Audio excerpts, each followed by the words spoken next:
जय लक्ष्मी नारायण। सभी भक्तों को मेरा सादर प्रणाम। आज हम वैशाख मास महात्म्य के सप्तम अध्याय की कथा में प्रवेश कर रहे हैं। यह अध्याय हमें बताता है कि एक ऐसे भाग्यशाली राजा की कथा जिसे भगवान के साक्षात दर्शन हुए और जिसने अपने भाव से भगवान को इतना प्रसन्न किया कि उसे सायुज्य मुक्ति प्राप्त हुई। सायुज्य यानी भगवान के ही स्वरूप में लीन होने की मुक्ति। अब आइए कथा को धीरे धीरे समझते हैं। श्रुत जी कहते हैं, परमात्मा भगवान नारायण प्रकट हुए। उनके 4 भुजाएं थी, यानी उनके 4 हाथ थे। इन चारों हाथों में उन्होंने शंख, चक्र, गदा और कमल धारण कर रखा था। वे पीले रंग का वस्त्र यानी पीतांबर पहने थे और वनमाला से अलंकृत थे, यानी जंगल के फूलों की माला पहने हुए थे। लक्ष्मी माता उनके साथ थी और एक सेवक भी उनके साथ था। वे गरुड़ की पीठ पर विराजमान थे। जब राजा ने भगवान विष्णु का यह तेजस्वी रूप देखा तो उनकी आंखें अचानक बंद हो गई। शरीर रोमांचित हो गया और नेत्रों से आंसू बहने लगे। भगवान के दर्शन के आनंद में राजा का हृदय पूरी तरह डूब गया। वे दौड़कर भगवान के चरणों में साष्टांग प्रणाम कर यानी पूरे शरीर से झुककर दंडवत प्रणाम किया। फिर प्रेम से भीगे नेत्रों से भगवान विष्णु को एकटक निहारते रहे। उनके चरणों को धोकर उस चरणामृत को अपने सिर पर रखा। वह चरणामृत वही गंगा जी हैं जो ब्रह्मा जी सहित 3 लोक को पवित्र करती है। इसके बाद राजा ने पूरी श्रद्धा समर्पण के साथ भगवान विष्णु का पूजन किया। कीमती वस्त्र, आभूषण, चंदन, फूल, धूप, दीप और अमृत के साथ नैवेद्य का भोग अर्पित किया। फिर तन, मन, धन और आत्मा सब भगवान को समर्पित कर दिया। फिर स्तुति करने लगे, हे भगवान, आप विचित्र कर्म करते हैं, यानी आपकी लीला अपरंपार है। आप स्वतंत्र हैं, सबके ऊपर हैं।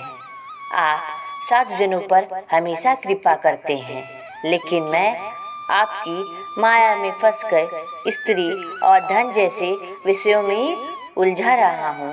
यह मेरी भूल थी। हे विश्वमूर्ति, जब आप कृपा करते हैं तभी जीव को सत्संग मिलता है और तब यह संसार समुद्र भी गाय के खूर के समान छोटा लगता है। जब यह एक ऐसा सत्संग होता है तब ही मन और बुद्धि भगवान में लगते हैं। मुझे जो राज्य वापस मिला वह भी मैं आपकी कृपा मानता हूँ। अब न मुझे राज्य चाहिए, न पुत्र, न खजाना। बस मैं तो मुनियों द्वारा ध्यान किए जाने वाले आपके चरणों की सेवा चाहता हूँ। हे देवेश्वर, हे जगनिवास, मुझ पर कृपा करें ताकि मैं सदा आपके चरणों की स्मृति में लगा रहूं। स्त्री, पुत्र, धन आदि जो मेरा मोह है वह सदा सदा के लिए दूर हो जाए। हे भगवान, मेरा मन आपके चरणों के स्मरण में लगा रहे। मेरी वाणी आपकी दिव्य कथा के गुणगान में लगी रहे। मेरी आंखें आपके स्वरूप को देखने में, कान आपकी कथा सुनने में और जीभ आपके प्रसाद का स्वाद लेने में ही लगे। मेरी नाक आपके चरणों की और भक्तों के गंध विलेपन की सुगंध लेने में, हाथ मंदिर की सेवा में, पैर तीर्थयात्रा में और कथा स्थल की यात्रा में और सिर निरंतर आपको प्रणाम करने में मेरी बुद्धि दिन रात आपकी चिंतन करती रहे और मेरा मन आपकी उत्तम कथाओं में ही रमा रहे। जब मेरे घर कोई मुनि या संत आए तो वे आपके गुणों की कथा करें और वही मेरे जीवन का सार हो। हे विष्णु, एक पल के लिए ऐसा न हो कि आपके नाम की चर्चा न हो। हे हरे, मैं ब्रह्मा का पद, चक्रवर्ती सम्राट का राज्य और मोक्ष तक नहीं चाहता।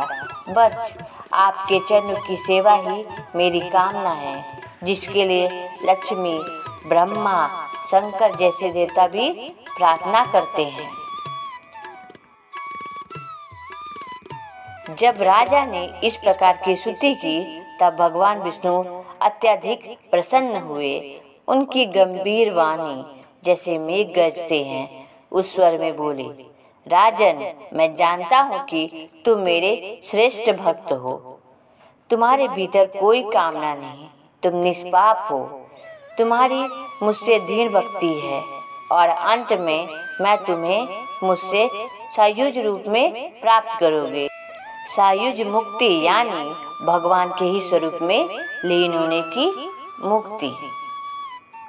फिर भगवान विष्णु बोले, जो लोग तुम्हारे द्वारा गाई इस स्तुति को पृथ्वी पर पढ़ेंगे या सुनेंगे, मैं उन पर प्रसन्न होकर उन्हें भोग यानी सांसारिक सुख और मोक्ष दोनों दूंगा। यह तिथि अक्षया तृतीय अब इस धरती पर प्रसिद्ध होगी, क्योंकि आज ही मैं तुम पर प्रसन्न हुआ हूँ। जो भी इस दिन स्नान, दान आदि करेंगे उन्हें मेरे अविनाशी पद की प्राप्ति होगी। जो इस दिन पितरों के नाम से श्राद्ध करेंगे उनका वह श्राद्ध अक्षय हो जाएगा। इस दिन थोड़ा सा भी पुण्य किया जाए उसका फल भी। इतना कहकर भगवान सबके सामने अंतर्धान हो गए यानी अदृश्य हो गए। इसके बाद राजा पुरुयशा ने पूरी तरह भगवान में मन लगाकर उनकी सेवा करते हुए पृथ्वी का पालन किया। वे देवताओं को भी दुर्लभ सभी इच्छाओं का भोग कर अंत में भगवान विष्णु के साथ सायुज प्राप्त कर अमर हो गए। जो भी इस दिव्य कथा को श्रद्धा से सुनता है, सुनाता है, वह सभी पापों से मुक्त होकर भगवान विष्णु के परम पद को प्राप्त करता है। जय जय श्री हरि। तो प्रिय भक्तों, आपने सुनी वैशाख मास महात्म्य के सप्तम अध्याय की यह अनुपम, पावन और हृदय स्पर्शी कथा, जिसमें भगवान नारायण ने एक भक्तराज को अपने दिव्य दर्शन से कृतार्थ किया और उनके प्रेम, भक्ति और समर्पण से प्रसन्न होकर उन्हें मोक्ष का वरदान दिया। यह कथा हमें सिखाती है कि जब मनुष्य निस्वार्थ प्रेम, शुद्ध भक्ति और विनम्रता के साथ भगवान का स्मरण करता है तो स्वयं श्री हरि उसकी पुकार अवश्य सुनते हैं। तो आइए हम सब उसी भक्ति, उसी भावना और उसी श्रद्धा से भगवान श्री हरि के चरणों में अपने जीवन को समर्पण करें और इस वैशाख मास के पुण्य अवसर पर अधिक से अधिक पुण्य अर्जित करें। अगर आपको यह कथा अच्छी लगी हो तो कमेंट में जय श्री हरि लिखें, वीडियो को लाइक व शेयर करें और चैनल को सब्सक्राइब करना न भूलें ताकि अगली पावन कथा आप तक तुरंत पहुंच सके।